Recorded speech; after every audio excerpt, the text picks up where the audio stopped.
First നൈറ്റിൽ തന്നെ ഞങ്ങൾ എടുത്ത തീരുമാനം എന്ന് പറഞ്ഞാൽ ഞങ്ങൾ പ്രാർത്ഥിച്ചെടുത്തൊരു തീരുമാനം ഞങ്ങൾ ഒരുമിച്ച് കൈപിടിച്ച് തോബിത്തിൻ്റെ പുസ്തകം വായിച്ചാണ് ഞങ്ങൾ തുടങ്ങിയത് തന്നെ.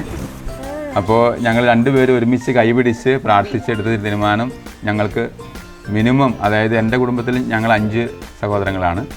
ഞങ്ങൾക്ക് 5 മക്കളും മിനിമം വേണം. ഇവരുടെ വീട്ടിൽ, വൈഫിൻ്റെ വീട്ടിലാണ് 3 പേരാണ്. അപ്പോൾ ഞങ്ങൾ 5 പേര് വേണം എന്നുള്ളൊരു തീരുമാനത്തിലാണ് ഞങ്ങൾ തുടങ്ങിയത്. അതിന് യാതൊരു കാലതാമസവും വരുത്തിയില്ല.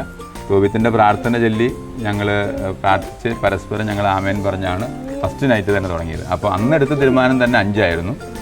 പിന്നെ ഞങ്ങൾ ഈശോ പറഞ്ഞതുപോലെ തന്നെ ഒരിക്കലും നിർത്തില്ല എന്നുള്ളൊരു തീരുമാനത്തിൽ ഓരോ ദിവസം മുന്നോട്ട് പോവുകയായിരുന്നു ചെയ്തത്. ആദ്യത്തെ ആ ഒരു തീരുമാനം അതായിരുന്നു.